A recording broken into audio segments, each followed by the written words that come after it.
তোরা মামলা করা ঠিক আছে, আর টুকটাক আর ওষুধ থাকলে খরচ করে দিবি। 5 মিনিট 12 সেকেন্ডের একটি কথোপকথন যেখানে সাবেক প্রধানমন্ত্রী সহ 26 পুলিশ কর্তার বিরুদ্ধে চট্টগ্রামে মামলা করা ছিনতাইকারী কফিল উদ্দিনকে বলতে শোনা যায় তিনি তার পছন্দমতো আসামি দিবেন, বিনিময়ে তাকে ওষুধ পানির খরচ দেওয়া হবে বলা হলেও আসামির তালিকা তাকে দেখানো হয়নি, যে কারণে তিনি ওই মামলার খসড়ায় স্বাক্ষর দিতে গড়িমসি করেছেন।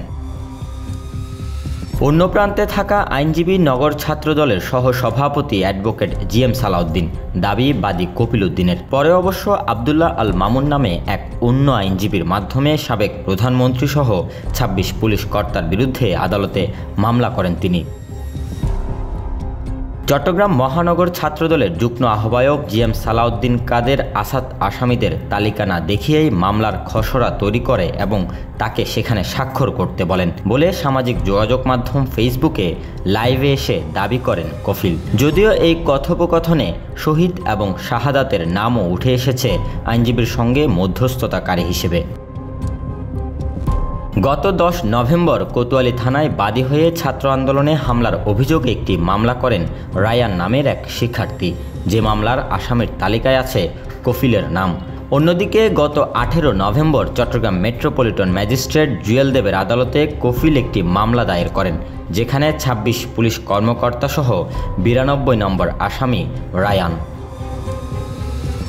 মামলায় কফিল তার বর্তমান ঠিকানা কোতোয়ালির নন্দনকানন 2 নম্বর গলি উল্লেখ করেছেন। সেখানকার স্থানীয়রা জানান কফিল ছিনতাইকারী হিসেবে এলাকায় পরিচিত।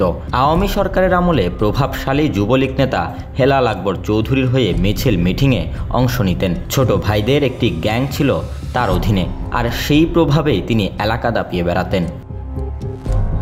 বিষয়টিকে আরও পরিষ্কার করে হেলাল আকবর চৌধুরী বাবরের ফেসবুক পোস্ট, যেখানে তিনি প্রশ্ন করেন কফিলকে জিন ভূতে আসর কিভাবে পেল। হাসিনা সহ আওয়ামী নেতাকর্মীদের বিরুদ্ধে মামলার জেরে হয়তো এই প্রশ্ন বাবরের।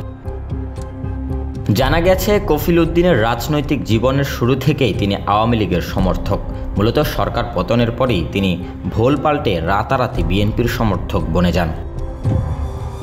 ছাত্র আন্দোলনে আহত ব্যক্তিদের টার্গেট করে চট্টগ্রামে গড়ে উঠেছে মামলা সিন্ডিকেট। ফাঁদে ফেলা হয় আওয়ামী ঘেঁষা বিত্তশালীদের। জানা গেছে একটি রাজনৈতিক দল ও অঙ্গ সংগঠনের নেতাকর্মীরা অসাধু আইনজীবীদের সঙ্গে মিলে করছেন মামলার বাণিজ্য। স্থানীয় রাজনৈতিক নেতাদের কাছ থেকে নামের তালিকা নিয়ে দলীয়, রাজনৈতিক, পারিবারিক, এলাকাভিত্তিক দ্বন্দ্বের জেরে নিরপরাধ মানুষকে মামলার আসামি বানানো হচ্ছে। আবার তাদের কাছ থেকেই চাঁদা আদায় করছে চক্রটি। অধিকাংশ মামলার বাদীর কাছে তার করা অভিযোগের আসামিরাই অচেনা অজানা। মামলায় আসামির দীর্ঘ তালিকার অনেকের সম্পর্কে বাদী নিজেই জানেন না। সম্প্রতি চট্টগ্রাম আদালতে বিচারকের জেরার মুখে তারও প্রমাণ পাওয়া গেছে। Desk report, news now 24।